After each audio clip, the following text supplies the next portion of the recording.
Okay, welcome everyone to the November 3rd Racial Equity and Policing Commission meeting. Let's see, we need to read, do I read this determination, Moana? Yes, please. Okay. This meeting will be an electronic meeting pursuant to the Commission's determination that conducting the meeting at a physical location presents a substantial risk to the health and safety of those who may be present at the anchor location. The Commission meeting will not have a physical location and all attendees will connect remotely. Do I need to read the rest? The members of the public, you may watch. Yes, just the, yeah, that's perfect. Okay. I believe that's it. Okay, so let's move to open dialogue. So during the open dialogue, as we've done in the past, commissioners may raise topics, discuss current events that may impact or influence our overall work or discussions, deliberations. Anyone have something they want to discuss?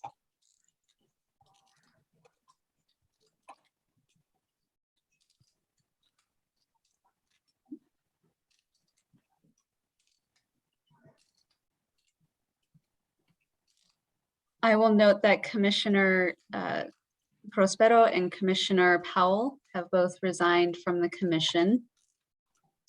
Commissioner Prospero for personal reasons, Commissioner Powell because he's starting an internship with the city and had to resign for a conflict of interest issue. I think I speak for all of us that we will miss both of them quite a bit on this commission, that I really absolutely appreciated their perspective, their input, the discussions, and I really enjoyed them on a personal basis as well. And I think I will sorely miss both of them. So we were hoping I think Mona sent a thank you to at least one of them. I don't know about both of them. Yeah. And definitely congratulations are in order to former Commissioner Powell for his internship. That is a really great opportunity for him. And while we're going to miss him, that is a really good opportunity for him to continue to grow as a community activist. So I think we all wish him all the best. All right, if no one else has any other thoughts, then we'll close open dialogue and go to public comment. And I'll go ahead and mute myself for public comment.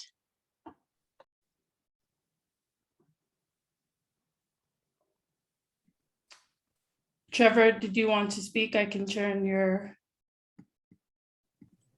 Just Council Chair, if you could identify, generally the commissioners decide, sorry, this is Cindy Liu. Oh, Cindy, thank you. The chair decides the time limit on the commenting. I believe it's 2 minutes, right, Moana? Yes, and if you want to, there's that guide there on the Commissioner Salazar Hall.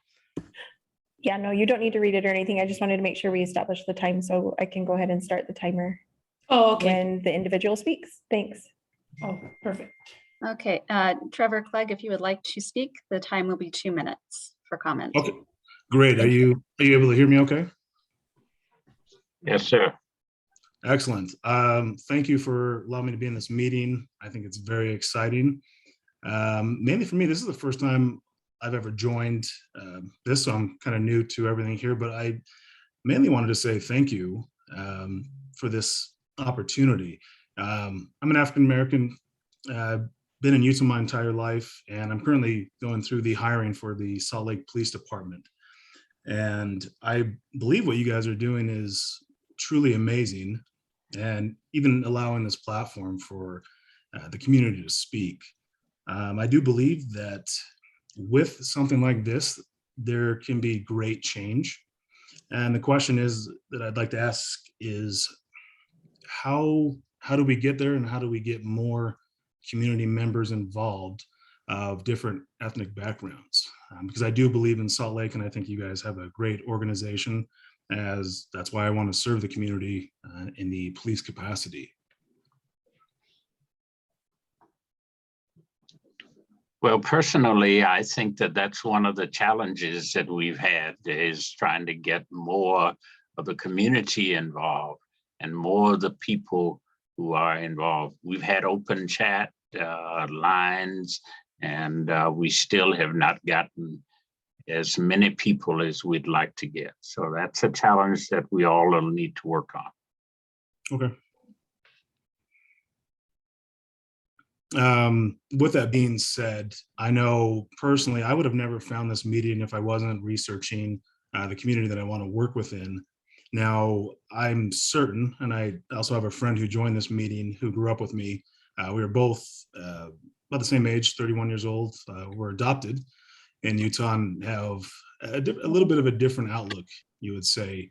And I know there's a ton of people within the community that would love an opportunity like this. I guess it comes down to how is it advertised? Essentially, you know, I had to find it through one of the mayor's speeches that was on YouTube, and kind of have to do my own research. So I'm just wondering how maybe we could advance that to get it out to more people. And obviously, I'll share myself as well to help you guys out, since you guys are spending the time to have this meeting. And that's time, Chair. And that is great, Mr. Clark. Thank you. Yeah, we probably should do more to make sure these meetings are publicized better and more accessible. Yeah, Moana, what can we do to make this easier to find? So I think some of the things that, so hi, Mr. Clegg, I just started about a month ago, and some of our efforts is we're making video clips, and we're starting social media campaigns. And if you're interested or know anybody who has a strong tie to Salt Lake City, we actually have 3 vacancies. As well as the commissioners themselves sharing with folks. But what the big push for us, we'll have a big push in social media as well as word of mouth, because even with the commissions working with this in the last few years, I think that's the strongest way to share with folks is the commissioners or former commissioners themselves, and then us at the mayor's office sharing that. So definitely, if you have any feedback, you can email me too, or my number, and we can trade information if you know anybody else who's interested, and we can point you into the direction of following us on Twitter, Facebook, and Instagram. That would be great. How would I go about getting your email address and information? I can drop my information in the chat. Okay, great. I will take that down. Thank you. Thank you. Commissioner, do you mind if I make a comment? Absolutely. Trevor, did you say you're in the hiring process with the Salt Lake City Police Department? Yes, sir, I am. I have my detective interview tomorrow, as well as my truth verification. Wow, I just want to commend you for being here, for seeking out these type of meetings, for being involved in the community. I think that's very admirable. I just want to commend you for that, and I hope we meet someday. Yeah, that would be amazing. And I would like to thank the team you have there. They were actually the ones who told me if there was something I want to do within the community and be able to use my voice and share my experiences, that the research starts now. Not after you join the academy, start researching and doing whatever it is you want to do, and they would be able to assist further. So thank you for the team. Yes, somebody gave you great advice, but you stepped up as an individual, and you're doing this on your own. So thank you. Thank you. And one of our needs for this commission is to have more officers or policemen to participate in the discussions. We don't want to just make rules and suggestions that will affect people without them having some input. So appreciate your being here, and thanks to Sergeant and Lieutenant and the Captain and the Chief for their input, but we need more of that. Absolutely. Madam Chair, do you mind if I just make a comment to Trevor before we lose him? I'll be here the whole time, but yeah. Okay. Trevor, welcome. I want to just reiterate what's been said about you being willing to be here. I'm retired from law enforcement myself and do some trainings with departments, and I want to echo what the chief said about your willingness to actually step up and do the work, right? And Correct. And I just want to encourage you to hold on to that attitude as you do the work, because it can be or feel overwhelming when you're out in the community and there are so many issues that need to be addressed, and it's hard. Hold on to it, and remember that procedural justice and legitimacy in policing occurs every single time you represent the department with anyone everywhere. And that even if the actions that you have to take are not what the person necessarily wants, by being a professional and by giving voice and by explaining your actions, you can really improve the professionalism of law enforcement. And if you hold on to that and role model that for your colleagues, I'm wishing you well in the hiring process.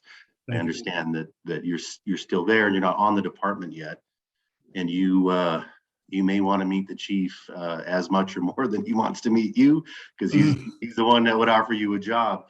But please hold on to that advice and that attitude, Trevor, and you and your attitude, and if I could just add, the diversity you bring to the department is what we want to help shift the culture of Salt Lake City Police Department in a positive direction. So there's some advice from a retired veteran, and I wish you well. Thank you very much. Chair, we have another hand raised. I missed that hand. All right, let's go ahead. New speaker? Yes, Chris Cook. 2 minutes for public comment. Please go ahead. Yeah, I'm Trevor's friend. He invited me to this Zoom call, and I'm grateful for it too. My biggest question with the police is just how can we have more physical access to you? And the reason why I'm saying that is there's just it wasn't even like it was just the scenario was this. I'm with my daughter at I think it's like Butler Days where they have like fireworks and all that. She's 6 years old, 6 at the time, and a police officer came over and started talking to us. He gave her like a little sticker that was a badge and had it on her chest and everything. And as I was holding her, like her heart was beating out of her chest. Right, officer walks away, and I'm like, are you okay? She's like, I was just really scared of him. I've never taught her anything but respect, like good things about the police, and just for her to say that kind of just like made me think that we just need more access to you guys as far as like conversations. Because I remember growing up, Trevor and I grew up in Sandy, and we always saw police going through the neighborhoods and everything, and I don't see that anymore. Like I haven't seen that for years now. Like we used to play at parks, like we would have the police stop, like kind of talk to us, and like I don't see that. I don't hear stories about that or anything like that. So it's just like, how can we have more physical access to you guys where these kids, whether Black, white, Mexican, whatever they are, right, not be afraid? How can we have physical access where there's just like a conversation where we know you're not robots, right? But we want to see the police as an actual person, so it's kind of a loaded question. I know I kind of talk too much, but it's just. Thank you. That is time, Chair. All right. Would you like me Chief to? Brown, could you take that answer? I think I know what it might be, but I think it's best coming from you. Yeah, no, Chris, thank you so much for being here, and thanks for those comments. That's, what you're saying is exactly what this commission is about. It really is. It's a foundational principle of what we're all trying to do here, is to build relationships, to build trust, to build bridges into the communities we serve, and to not be to be a part of the community and not just drive through the community like you're talking about. As our staffing levels grow, and we've talked to the commission about that, and they've supported it, and endorse that we have more police officers. But when we have more time, and right now we're kind of going call to call to call. And it's very difficult because we don't have that time to stop and maybe have a pickup game of basketball, or to visit with some kids, or to stop and talk to the clergy or the business owners. But that's our goal. And everything that we focus on, and commissioners, I think that's what you want as well, is to build those relationships so that we have exactly what you're talking about. Not kids that are scared to run up and visit with police officers, but kids that look forward to talking with law enforcement because they're part of the community. So this department is very forward leaning and progressive, and we look for every opportunity we can to interact with the youth. I know we've been down to Calvary Baptist Church many times under the leadership of Pastor Davis to build those relationships and to all the communities that we serve. So if you have an idea or the commission has an idea, we're always open, but no, it's a priority for this police department. And I know it's a priority for this commission as well. Thank you. Thank you. I respect the police force so much. Like me and Trevor, there's our other friends too. It's just like, it's like the jobs that you guys have, that should be the most glorified job, the most high paying job. And unfortunately, it's just, I just thank you. That's all I want to say is thank you to all of you. Chris, are you in the process of hiring as well? I'm not. I don't know. I'm not, no, sir. Always recruiting. I like it. we're hiring. Always recruiting. Yeah, I'm not. My uncle talks about it with me every so often. He was director of corrections for a while, I believe. So he talks to me. It's just I don't carry guns. I don't know. I'm just kind of afraid of them. So it's kind of where I'm at.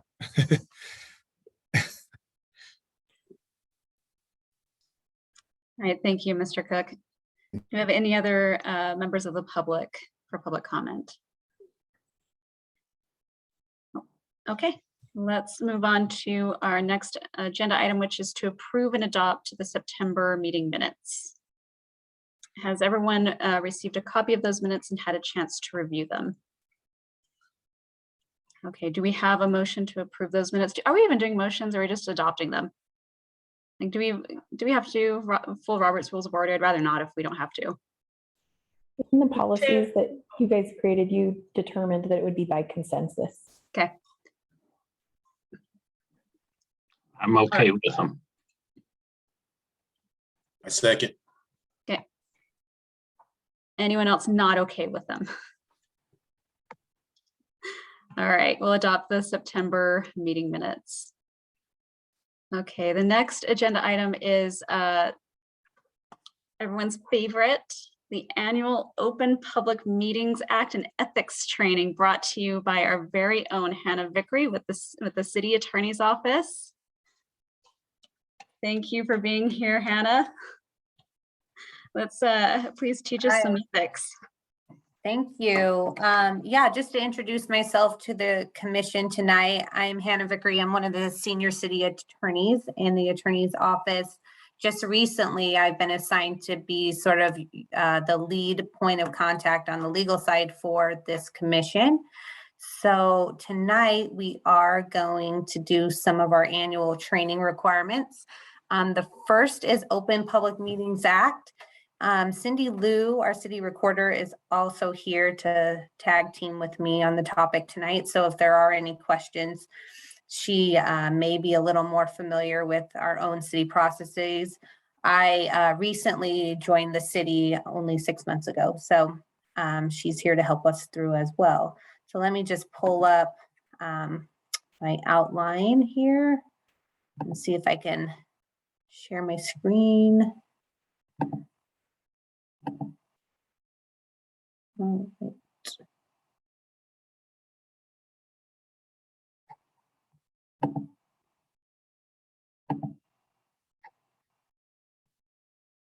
These things are always more difficult than they need to be.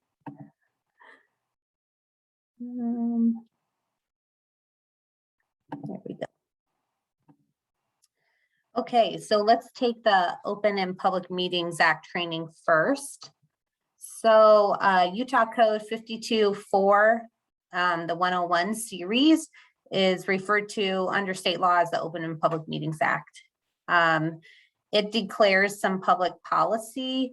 It's outlined here for you all. I don't need to read it for you, but the idea is that the government business is really the business of the people, and so it should be open and transparent and done in front of the people. The act also provides by code that we have to give this training every year.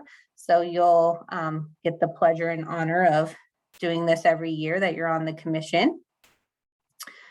The act itself defines what a meeting is. And I'll go ahead and read that to you because it is important. It's a convening of a public body or a specified public body with a quorum present, including a workshop or an executive session, whether in person or by means of electronic communications, for the purpose of discussing, receiving comments from the public about or acting upon a matter over which the public body or specified public body has jurisdiction or advisory power. So this commission is considered a public body because you all were created by ordinance of the city council to be a public body. So anytime quorum of the commission meets, which is 8 members meeting to discuss matters within the purview of the commission, that constitutes a meeting.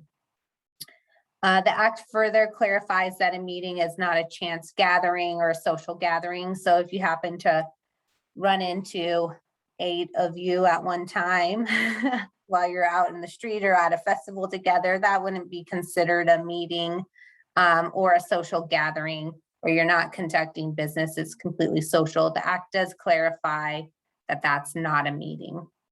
And then convening is also defined, and it's tied to this idea of getting together to do something that you have the authority to do. So what does the act say about meetings? It talks about various rules about when and how meetings have to be set.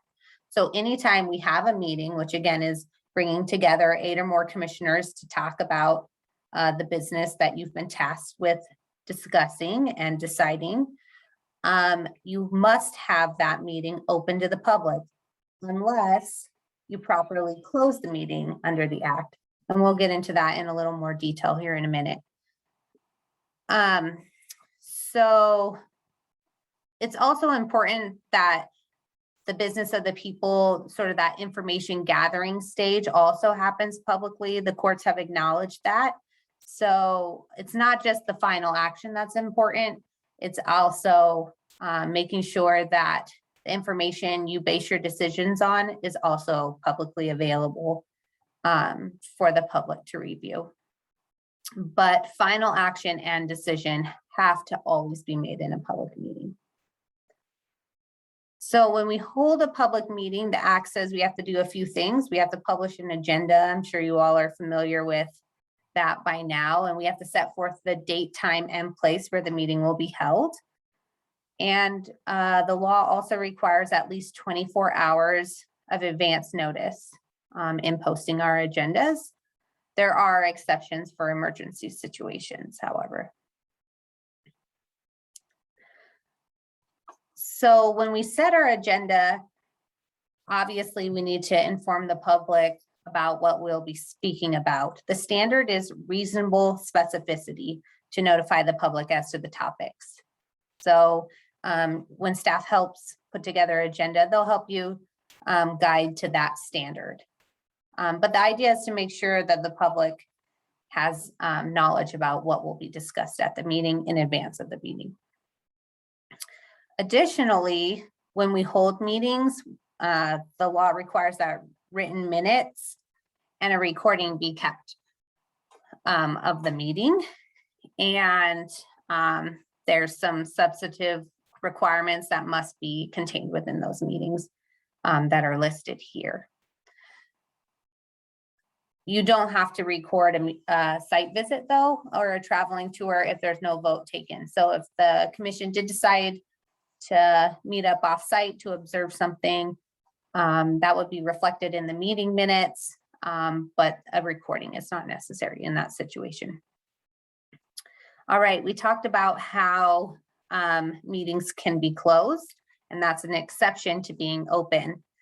So listed here are some of the reasons allowed under the Open Public Meetings Act in which we can and probably should close portions of the meeting to discuss. This list is not exhaustive. There are other reasons set forth in the act. However, I called out the ones that I did feel would pertain to this group. So of importance is if we're going to discuss the character, professional competency, or physical or mental health of an individual, that's grounds to go into a closed session, and quite frankly, a lot of times should be, so that you insulate the city from any sort of claim of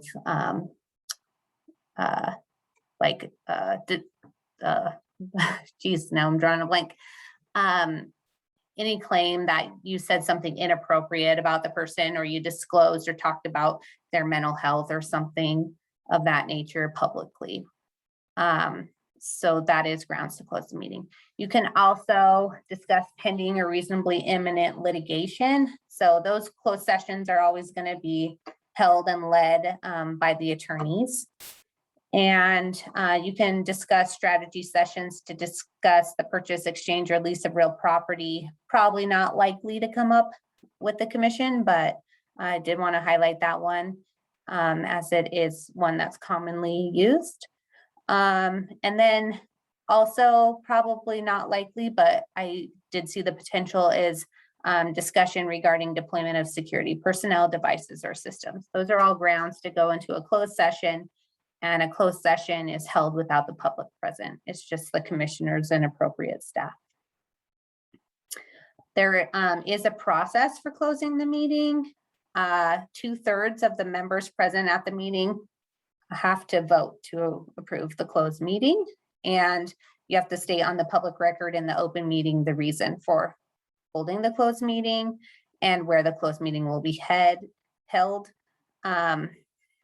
And then we do keep records of most of the closed meetings. And those are kept confidential, but we do maintain the record. And sometimes courts do have to look at those recordings to decide whether meetings were appropriately closed under the law. So this next section here regarding electronic meetings is fairly new. The concept of electronic meetings has existed in Open Public Meeting Act for some time. However, with the pandemic, the state legislature has amended this section of the code at least twice during the pandemic time to allow for more flexibility to host the meeting similar to what we're having right now.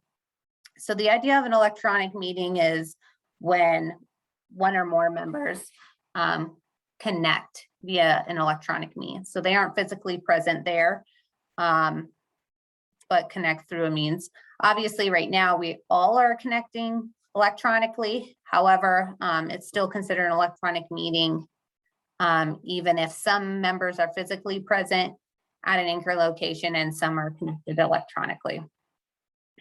The general rule with holding an electronic meeting is that we still need to have an anchor location. That's just a physical location where the public can attend or view the meeting and participate in the meeting if there is public participation. So the recent changes are tied to this idea of an anchor location. We don't have to have an anchor location open and available to the public if the chair of the public body determines that conducting the meeting with an anchor location presents a substantial risk to the health or safety of those present at the anchor location. Or if the chair determines that where the public body normally meets is ordered closed to the public for health or safety reasons, that's grounds to not have an anchor location. So the chair has made determinations. Therefore, right now we are meeting completely electronically without an anchor location. There is requirements that once the chair makes that determination that we have to publicly notice that and advertise that. And then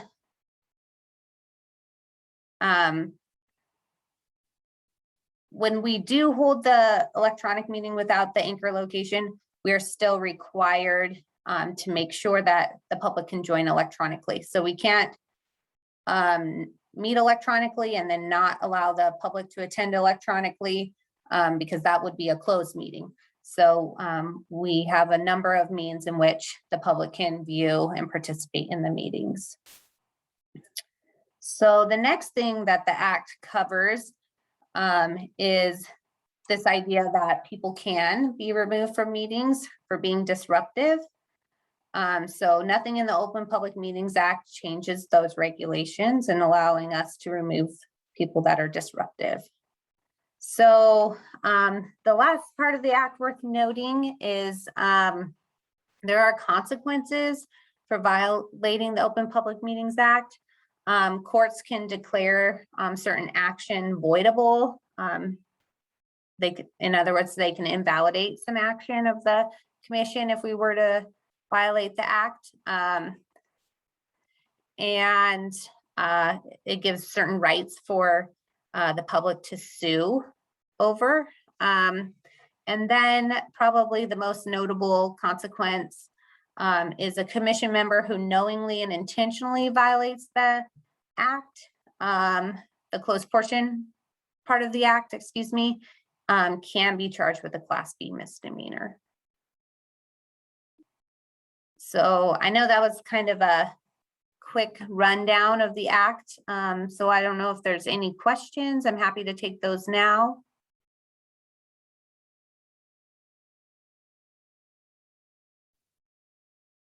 Or if everyone's just bored out of their mind, that's okay too.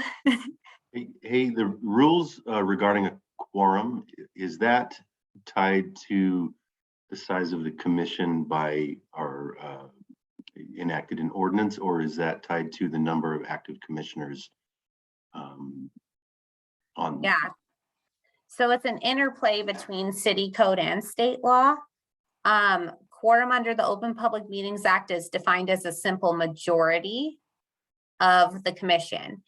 But if the commission itself is defined as being a range, then it would just be the number appointed at the time, a simple majority of the number appointed at the time. If, however, the commission was defined as a finite number, it was defined as 16 and only 16, then a quorum would always be 8, regardless. Okay, and I think that's our case. Is that correct? That it's set at 15, and so because we don't have half commissioners, the quorum is 8. I think that's right. It's been a while. That is correct, Hannah. That is correct, Commissioner Edgeworth. Thank you. And when we document on the record the reasons for closing the meeting, is it just the topic going to be vague, like we're closing it for a security discussion, or how much detail has to be involved in that? Yeah, so we actually will notice it on the agenda itself. And we'll be specific in the sense of we will specifically call out the exception under the law. So we will just basically read, we're closing it for pending or reasonably imminent litigation, for example. It won't be more specific than that, but we will be specific about which of the allotted reasons we're going into the closed door for. Thank you. Yep. Anything else? It's riveting stuff, guys and girls. All right, well, let me just pull up I actually put together a PowerPoint for ethics, so I saved the best for last. Can you all see that? No, we still see the Word file, Hannah. Okay, so I have to do something. All right.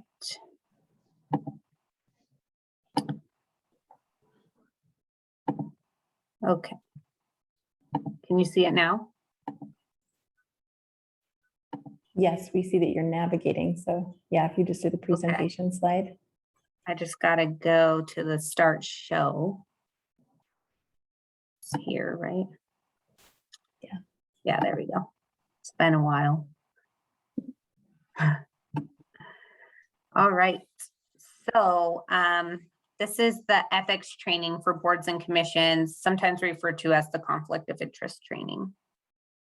This is just introductory. There is a lot of nuance to the ethics stuff. I'll just say that up front. So if you do have questions as we go along, feel free to jump in and interrupt me. That doesn't bother me. But if you do need to work through like your particular circumstance, that's probably better to do offline, because these things are very fact specific and pretty nuanced with the law as well. But this is just meant to give you a general overview of the law in the area, so that you all at least can identify when you're in a situation where you should seek advice, if that makes sense. Okay, so we have a couple of laws related to Ethics Act as commissioners for the city. The first is the Utah Municipal Officers and Employees Ethics Act, and that's under the 10-3-1300 series in state law. And then in addition, Salt Lake City Code, also under chapter 2.44, has some regulations that often mirror the state law, but do have some subtle distinctions and do set the bar a little bit higher. So the purpose of the ethics laws is to require people to disclose actual or potential conflicts, and it does prohibit some conduct. So these laws set forth the standards for municipal officers, and municipal officers includes employees, but it also includes elected officials and appointed commissioners. The idea behind the laws are to build the public trust. So who does the law apply to? I think it's probably clear, but you, the ones that we'll review tonight, do apply to you. And they do apply regardless of compensation. So once you're appointed as a commission member, you do have obligations to make certain disclosures.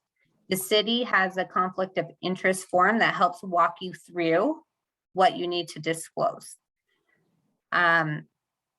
So if you haven't already received the form, you will be receiving this form soon. And feel free to reach out if you need help filling out the form. But it's pretty straightforward. It will ask some pretty basic questions like, are you employed by anyone outside of the city? And then it starts asking about sort of like the interest in those. So you do have to disclose all other employment interests and any substantial interest in a business entity. And substantial interest is defined as 10% or more that does business with the city or is regulated by the city. And I often say, when in doubt, just disclose, because a lot of the Ethics Act is not even about what you can't do. It's just that you first have to disclose. So I tend to err on the side of always disclose if it's not completely clear, because that's going to get you in compliance most of the time. So two terms that are defined that are important to know is this idea of a financial interest. So that's when you or your spouse or your minor children own 10% or more of a business entity.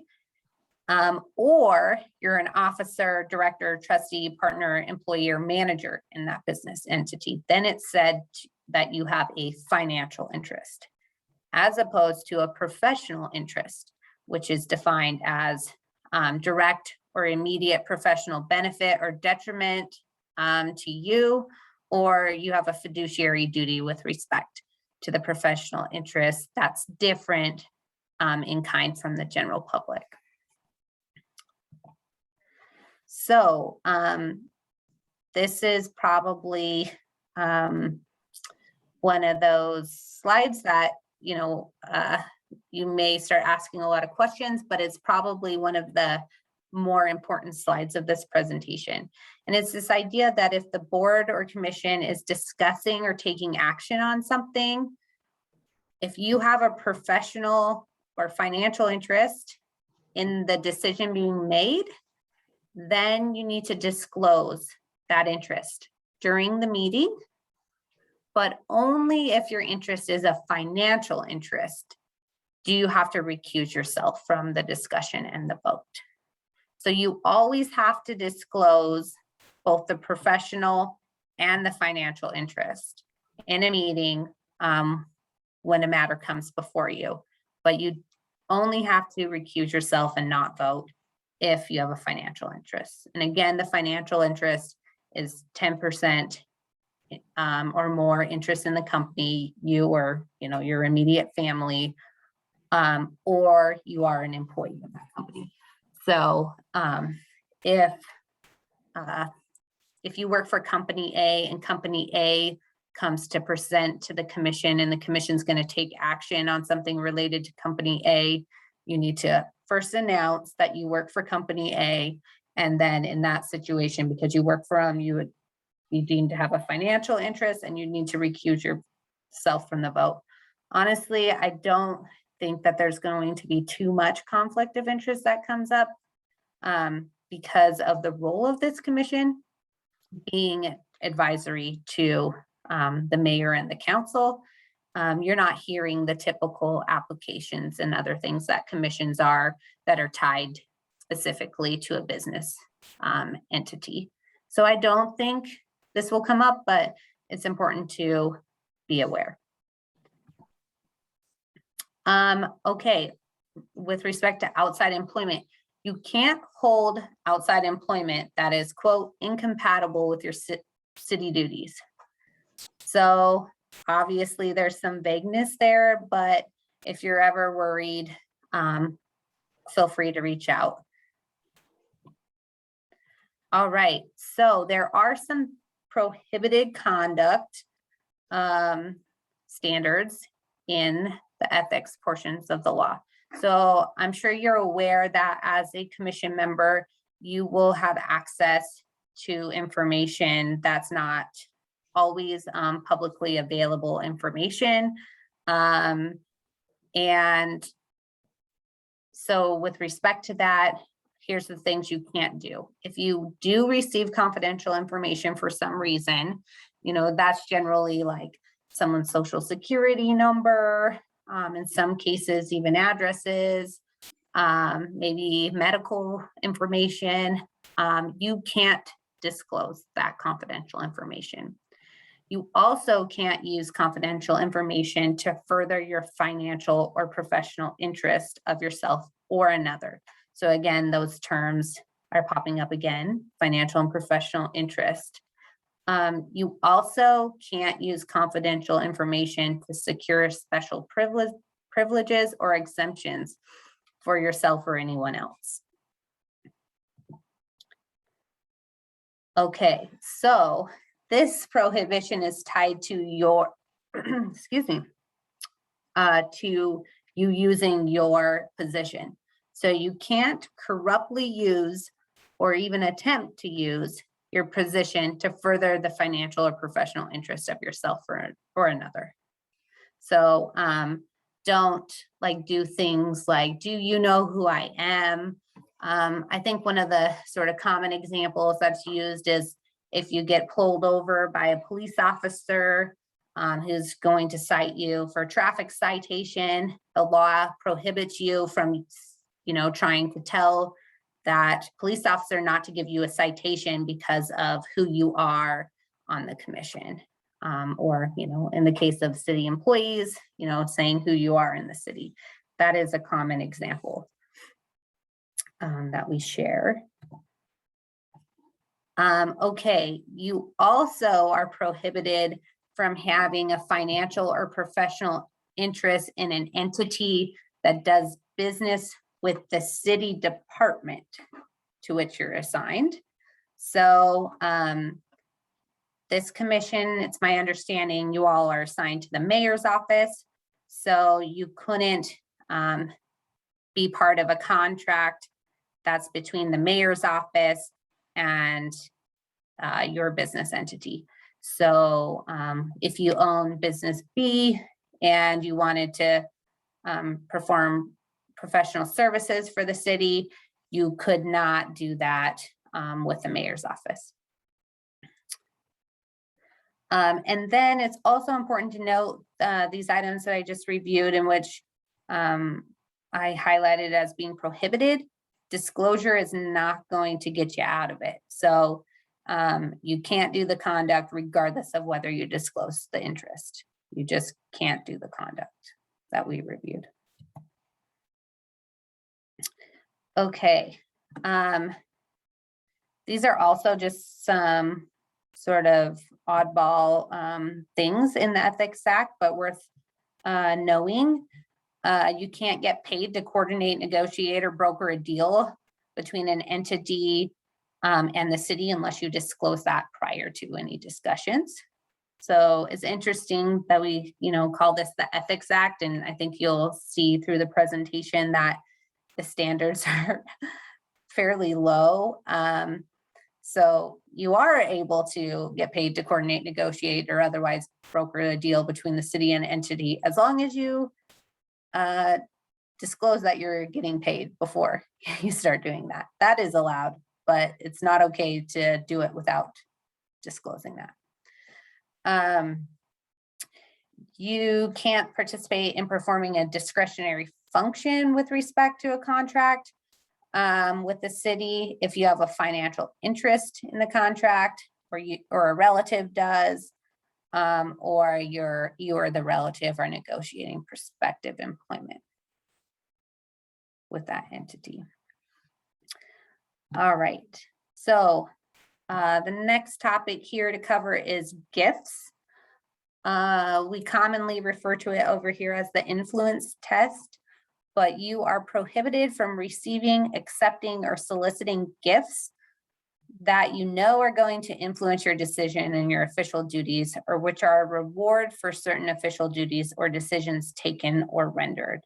So if someone is coming before the board for a decision and offers to take you out to a really nice lunch before, I think in that scenario, you can assume that the reason behind that is to try to influence your decision.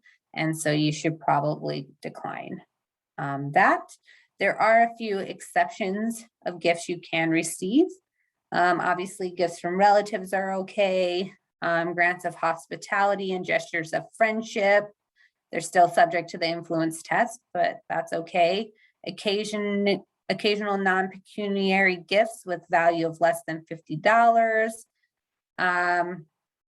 Travel, lodging, and food expenses incurred when you go on official city business, inheritance or death transfers, and then gifts for which there's been a determination of non-applicability as made by the city attorney are also allowed.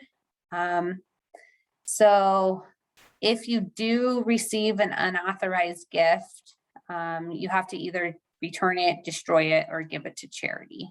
And if you do any of those, you should document that you've done that. But the city does have a pretty strict no gift policy. And I think most departments and staff essentially don't accept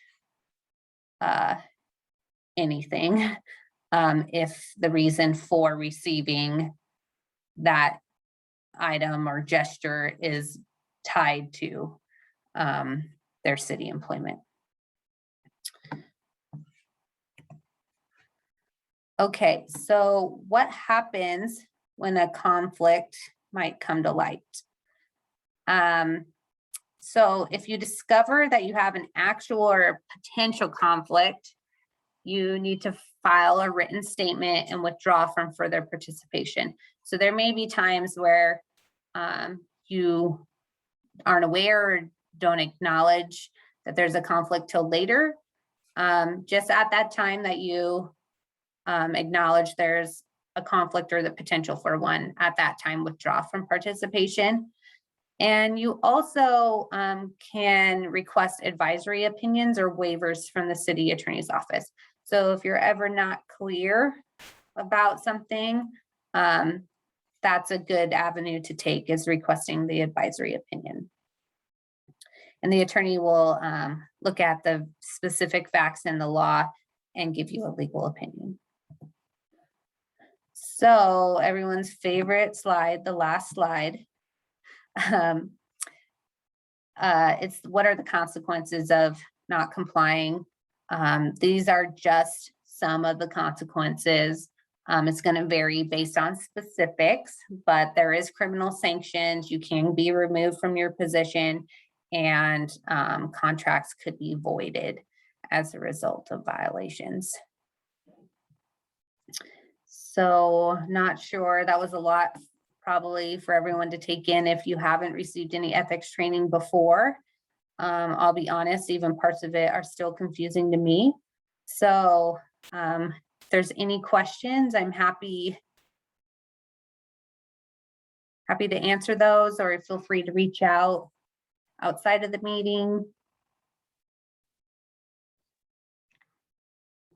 Hannah, can you define relative?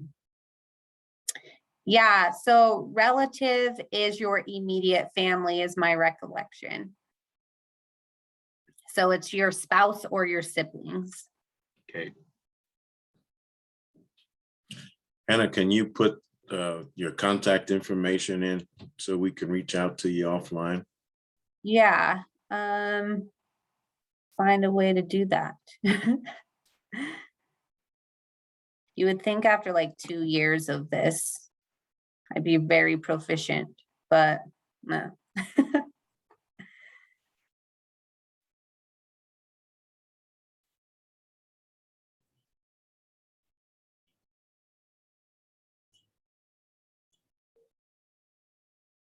We can put it in the chat and also send it out.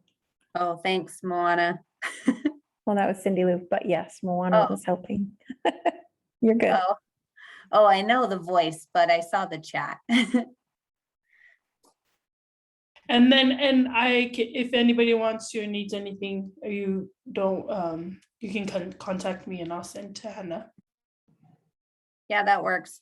And I think the idea going forward as far as legal support for the meetings is you'll just coordinate as needed with Moana if there's ever a need for additional legal training or items of legal concern on the agenda. So Moana is still your best point person to coordinate all of that, because a lot of times I think commissioners are going to share similar concerns, and that's the best way to make sure everyone on the commission has the same information.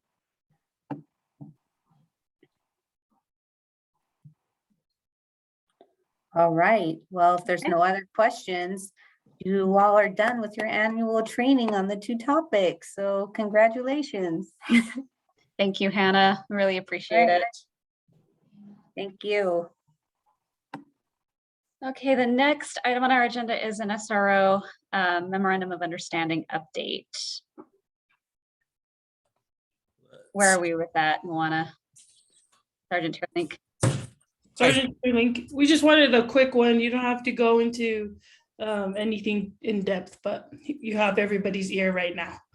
Okay, fantastic. So we met yesterday with the new superintendent, and that meeting went very well.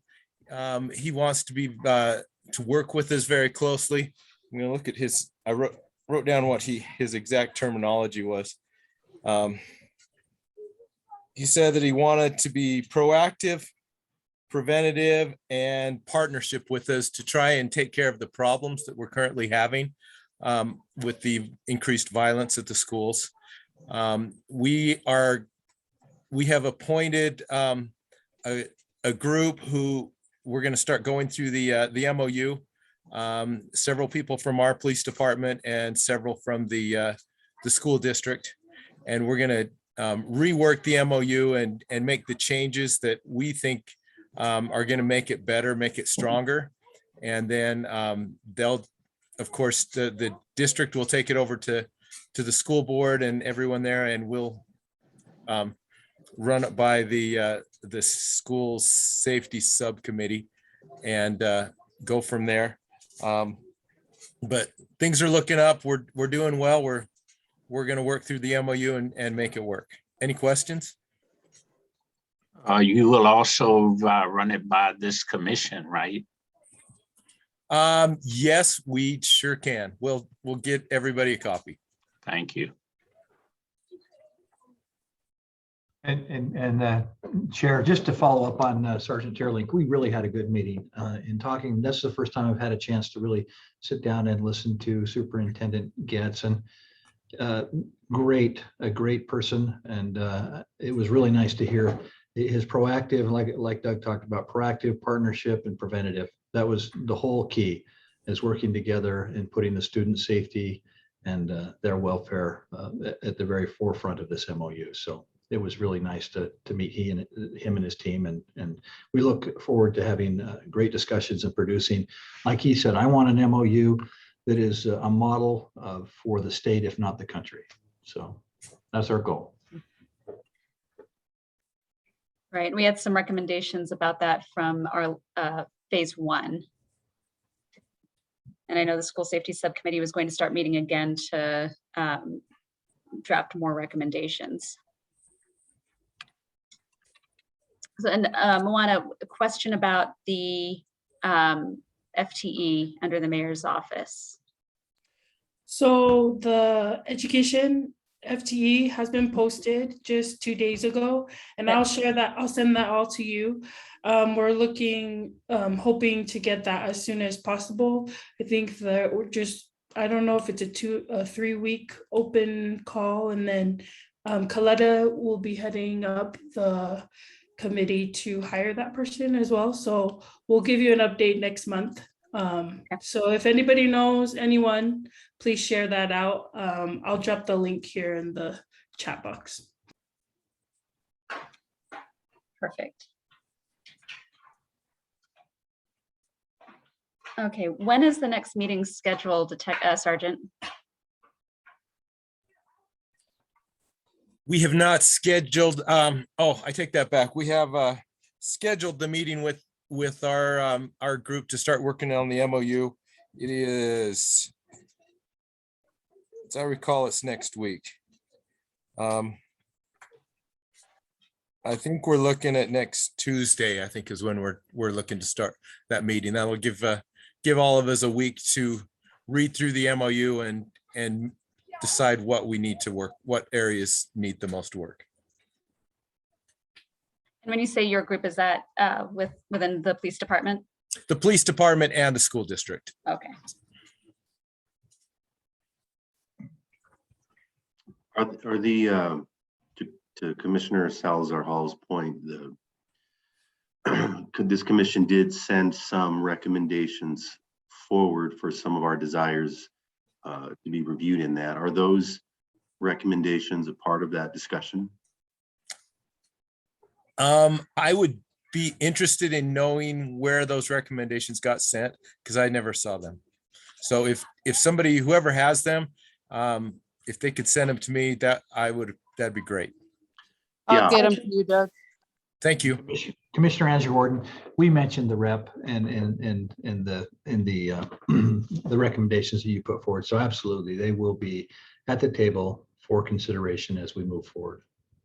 Yeah, and some of the key detail in that is the data collection and showing the value of officers in schools, and have that be put in right into that MOU. I think that's hugely valuable for showing the value, or if it doesn't happen to, I think it will be. I support officers in schools, but we should be measuring that, and I think that was one of the key recommendations. Yep. Data gathering was definitely one of them, and I don't know if it made it into a recommendation. I'd have to look back at our phase 1 report, but the addition of specific language from Representative Pollins's original SRO bill in the 2020 or 2021 legislative session. Can't recall if we made that a formal recommendation or not, but that was something else that we did want to see. It was at least recommended.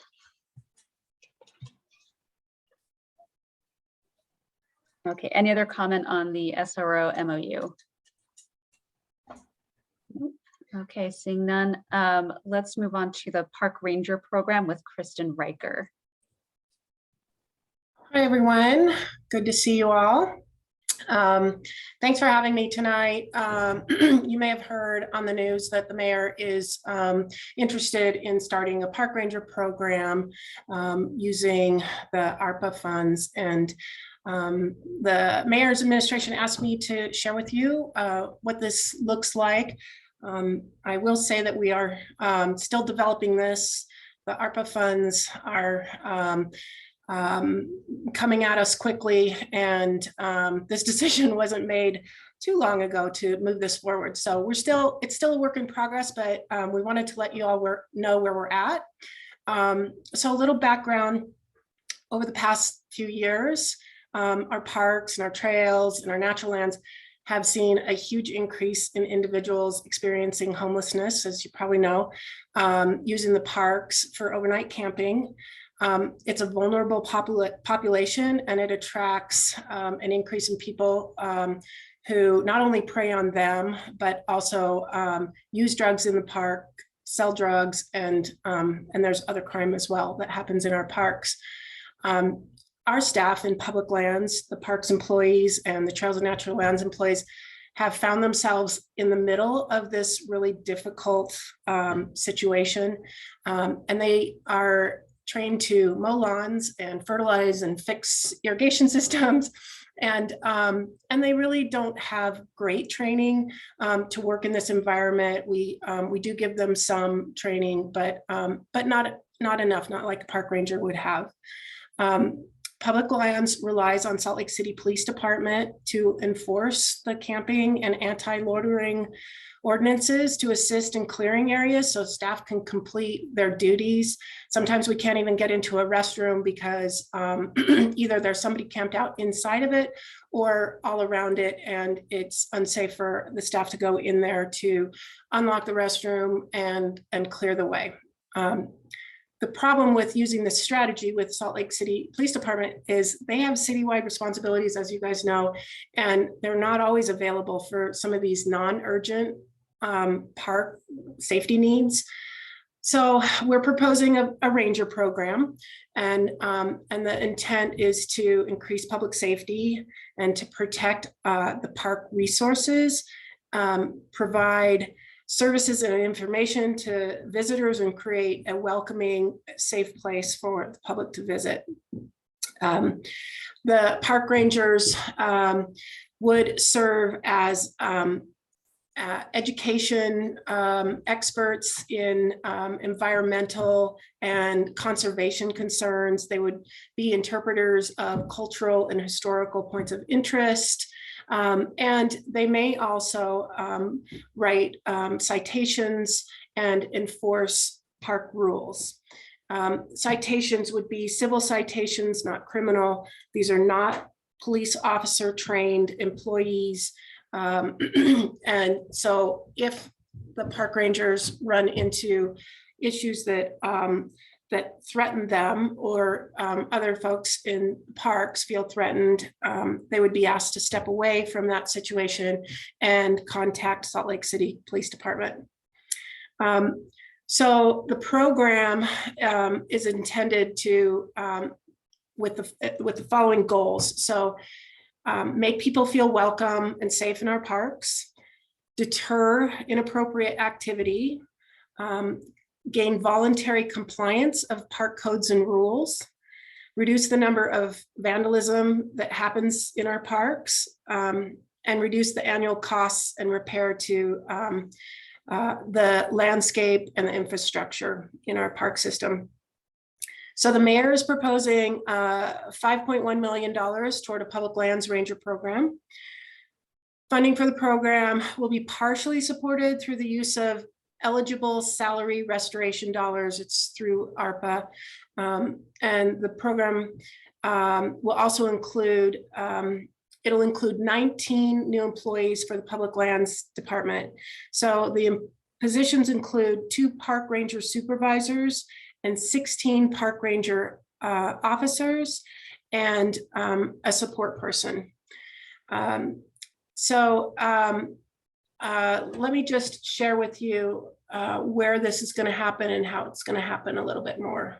So the park ranger hours proposed, and again, you know, this is new, a new program, and some of this stuff we may tweak once we get the program up and running if it's approved by council.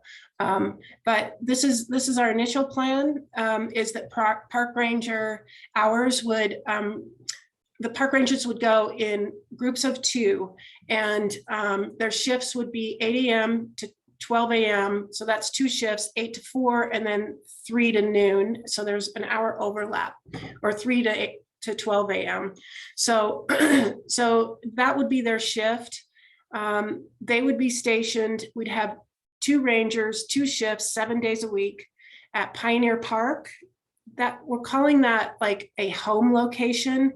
And it's a home location because that's where they would start their day, hang their coat, do any paperwork, but they probably would be roving as well. So they would not only be in Pioneer Park, we are stationed them in this location. There's 3 other locations as well. But we decided to station them in kind of some hot spots so that those hot spots are more frequently visited by the rangers. So there's Pioneer Park, there's Liberty Park, there's the Jordan River Parkway, which would be the Fisher Carriage House under reconstruction right now, and Fairmont Park. So they would rove on many of their days to places like Memory Grove or Parley's Historic Nature Park, Toffer Park, Jefferson Park, Madsen Park, Cottonwood Park, Riverside Park, Lindsay Gardens. We have 690 acres of parkland in Salt Lake City, almost 1,700 acres of natural lands, and 47 miles of trails. So they won't be everywhere all the time, but what other cities have found is the presence and knowing that the presence of a park ranger may be in the area helps to deter crime. So let me talk a little bit about their shifts. So we would look at Monday through Friday having all, or Friday through Sunday having all of the teams working. And because those are our busiest times, busiest days of the week, Monday through Thursday, the teams would take some of their days off. So we'd only have 3 groups going out, whereas Friday through Saturday, we'd have 4. So that's the plan. We met actually yesterday with Chief Brown, Chief Leib from the fire department. We've met with some of the social workers. We've met with 911. And there's going to take a lot of coordination to make this program work. There's still a lot of unknowns. We're developing policies and procedures for what that looks like and what they'll do. But let me just share with you some of the typical duties that a park ranger would have. They'd check park reservations. So we have pavilion reservations and try to resolve conflicts in the park. They'd report maintenance needs and safety hazards, provide information and education to park visitors. They would enforce civil code, so park rules and maybe parking violations. They would provide verbal warnings to patrons, try to work with patrons if there's an issue somewhere. You know, these folks will be in the parks, they'll be talking to the folks experiencing homelessness, And our hope is that they will gain a relationship so that we can all be in the park comfortably and safely at the same time.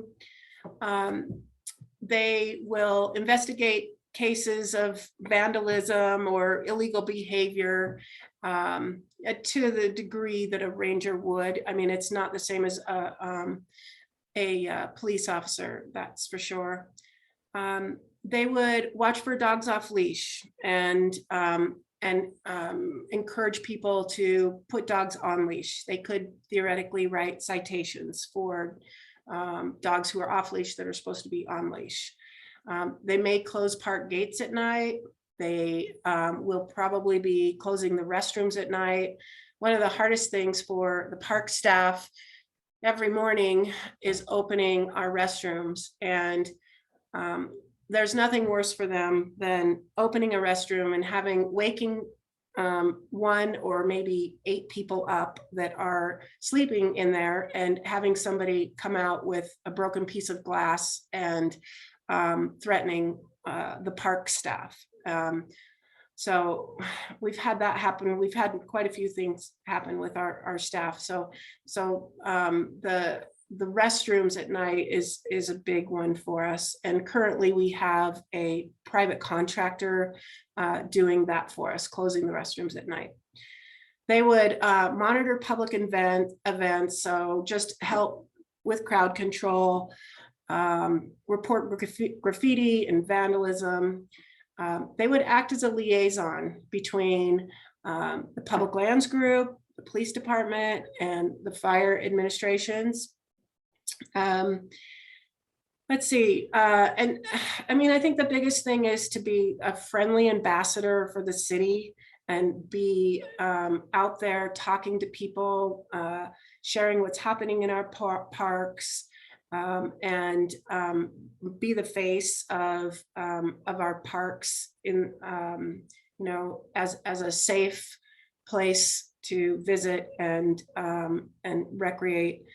And then lastly, their intent is to support outreach efforts for some of the human services organizations to assist people who are in need of support, working with VOA and some of the other groups. So they'll have 3 light duty trucks that can be used to rove in the different areas. We are proposing to have 3 4-seater side-by-side little vehicles for them to move around either in the parks or on the Jordan River Trail. We're proposing for them to have bicycles, but they'd also walk the parks.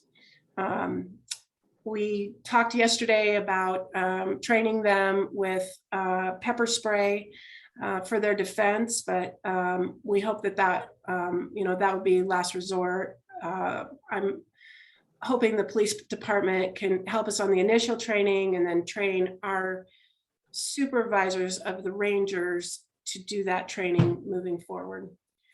So that is the proposal, and I am happy to answer any questions folks might have. Will it be some kind of security system for these rangers? For example, if they have dogs off leash and they have pit bulls that are vicious, then what will we do? So we will provide training, and I'm hoping to work with Salt Lake County Animal Control for some of that animal control training. And the intent is for them not to create adverse situations, but to more be a calming force in the community. I know there are some folks that feel very strongly and passionate about having their dogs off leash, but their role will be to talk to folks, and if it becomes confrontational and they feel like they are in danger or somebody else is in danger, they can call Salt Lake City Police. Or they could call animal control to help them with a dog off leash situation. Thank you. Yeah, thank you for the question.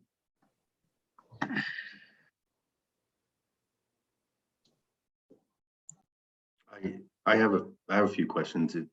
Unless anybody else would like to go first. I'm retired from law enforcement, and I always try to look for those safety issues. So I appreciate Pastor Davis bringing that up with the dogs. Same is true with that example you talked about with the unhoused person who might be aggressive with a weapon. And I asked a similar question to the fire chief about their program interacting with folks outside of, formal law enforcement. And I don't know if it's a question or a recommendation to ensure that your folks are really good at understanding that boundary, because I believe in civilianization of a lot of the day-to-day things that law enforcement does, but while we're transitioning, I want to make sure nobody gets hurt, right? Or we are very careful to reduce that risk. Couple thoughts, I think, from what I hope are a commission perspective are one, sometimes people who have a little bit of authority want to use it. And cautionary statement or a question about your hiring process to make sure you get the right people in this position, that it's not those folks that are enforcement heavy or law enforcement, we call it badge heavy, but understand what their role is and ensuring that training is appropriate so they meet your expectations, and not when they're out there in the field, they push it, because I think that would be a bad consequence for all of us all the way around. And then you mentioned the pepper spray and your document. I think Billy Club is in there, but maybe a baton or a collapsible baton. I'm not sure where you guys are with that. But what processes would there be for a use of force review? If I understand that the intent is to use that as little as possible, but if there is one, what kind of use of force processes are in place?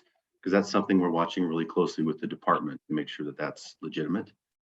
And then the overall equity of the program. I was looking at those 4 locations for home locations, and I'm assuming that's because you have access to buildings, maybe a place where you could physically house them, and then ensuring that the distribution of their patrols, et cetera, are equitable, and we are taking care of maybe more diverse areas of town, ensuring that gets addressed appropriately, because I think that'll be critical. And then I just want to compliment, I like the idea, and you hit on something that I think is critical, that infrequent or maybe not even infrequent, but that non-scheduled times that someone may show up does have a huge impact on reducing crime. It's a concept of hotspot policing that I think your rangers could really do very effectively. I like the concept. I think it's probably already a done deal anyway, but I just wanted to make sure that some of those pieces are in place. And then that relationship between the police department and perhaps the dispatch office. I'm not sure who your folks will be in contact with their radios, but if they can get in over their heads in a hurry, and they should be able to put out an emergency call. And I would hope that as you develop that relationship with the police department is there, because when you need backup, you need it. And hopefully they won't very often. And I don't mean to go to that extreme end, but I think that's on a lot of our minds, making sure that they're safe and that their treatment of the community is what you want, and making sure the steps are there as you hire and train them to accomplish that. So few random thoughts from Steve, but those are what. Yeah, those are a lot of really great thoughts. And like I said, this program is still developing. When I created that document that you saw, I was not aware that we could not train the park rangers with the post training or SFO. And so some of those items are going to have to be pulled back on. I think the billy clubs will be pulled back on. Yeah, SFO for commissioners is a special function officer, and it's a level of police authority given by the state. So sorry to interrupt you. No, thank you. Yeah. And post is the police officer standard training. So they will not be trained in that. And I was hoping that we could use that training to help with this program, but that's not the case. And so some of those duties we'll pull back on. I think as regarding your equity and the distribution, I think that's a really important factor. And yes, we are trying to establish some sites where people can, have at least a home place to do paperwork if they need to do paperwork, clock in, hang the coat. But the intent is for them really to patrol other places. And we will work really closely with the police department to understand where best to place them. And also our staff. Our staff is in every park every day. They know where the issues are. And there'll be a lot of communication between all of us. Yeah. Yeah. And like you said, the relationship with the police department is so important, and the fire department. One of the suggestions yesterday morning was, could they be EMTs? Could they be trained in naloxone? Am I saying that right? Probably not. Anyway, I'm learning a lot with this, and I am hoping to hire some supervisors who are experienced, who can help. We're reaching out, and Chief Brown has offered to help reach out to other police departments who have programs like this to share their policies with us. And we will look at those policies, we'll look at their training, and try to take what works for Salt Lake City and put those in to practice here from some agencies that have been doing this for a long time and have been really successful. Yeah. Yeah.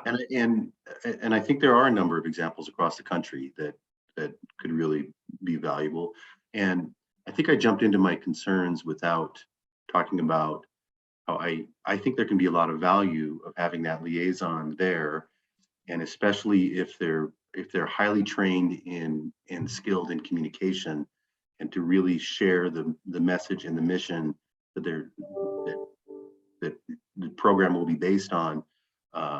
I think you could do a lot of good. I think you could improve the quality of life for a lot of folks, both in the park and also, as you mentioned, connection to services, and reduce the number of police calls, which would be great.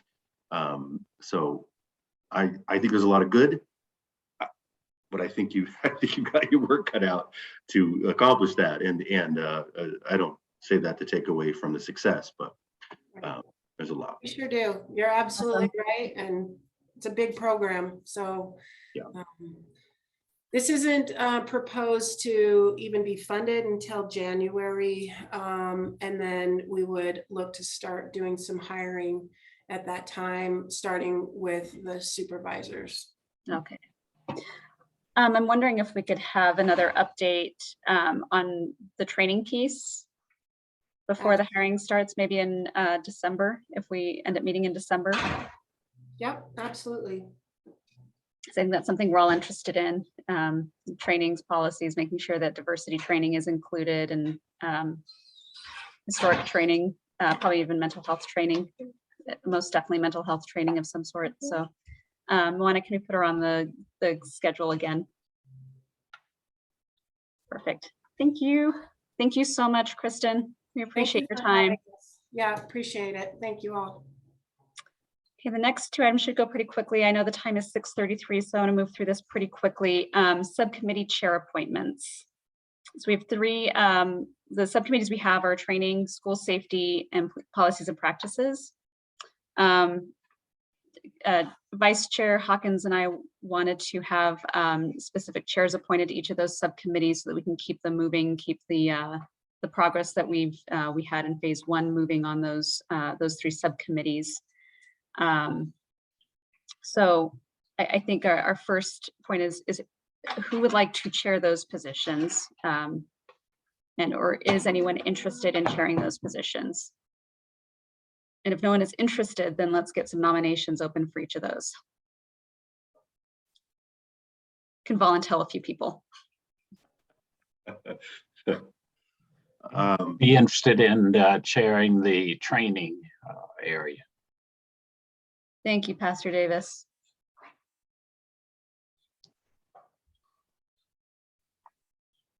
What were the other areas again?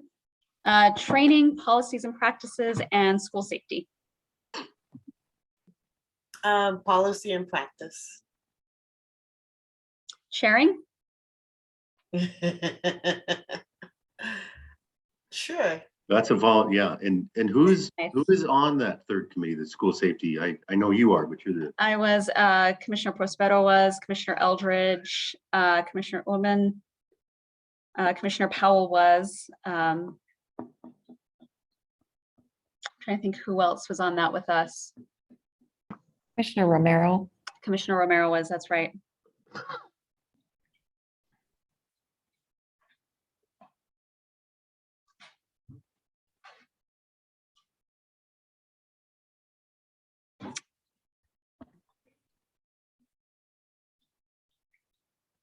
Okay, I'll take the lead on school safety.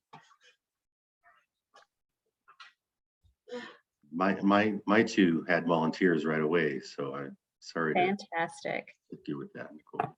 And then, everyone you can move around subcommittees if you want. Just let Moana know which ones you want to be a part of. You can stay on the same ones. School safety is something that's near and dear to my heart, so I'll stay on that one for sure. I don't think I'll have time for any others, especially chairing it. Okay, and Moana, can we just offline have commissioners email you their preferences if they want to stay or if they want to move around? Yeah, I have the old list, so I will send those emails on offline. Perfect. Okay, so then that was easy. Next last item on the agenda is to review applicants. It's just if I could have 1 or 2 volunteers, and the applications, there's only like a trickle of them, so I would just talk to you and then we would send those to the mayor. So if any 2 of you can volunteer yourselves, you'll just be working with me to review the applications for the last 3 spots. I can do that. Okay. Thank you, Commissioner McDonald. I can do that too. Okay, thank you, Commissioner Wonga. Perfect, we got it. Fantastic. All right. Do we have a need for a closed session? I didn't receive any notice that we needed a closed session. Anyone? No? Okay. Well, I think that does it for this meeting. If anyone has anything else they would like to share before we close the meeting, now's the time to say it.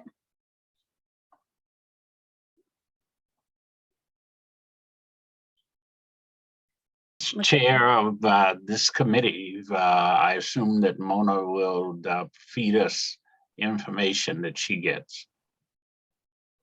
Correct, yes. I'll send you all that information and who is on your subcommittee. Great. Get those meetings going. Yes, that would be fantastic. Because I don't know about you, Pastor Davis, but I got ideas. Yeah.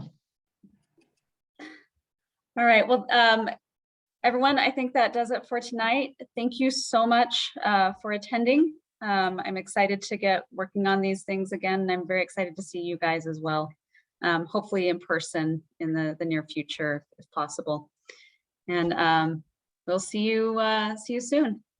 Thank you all. Have a good night. Thank you. Bye-bye. Thank you. Good night. Thanks, everyone. Have a good night.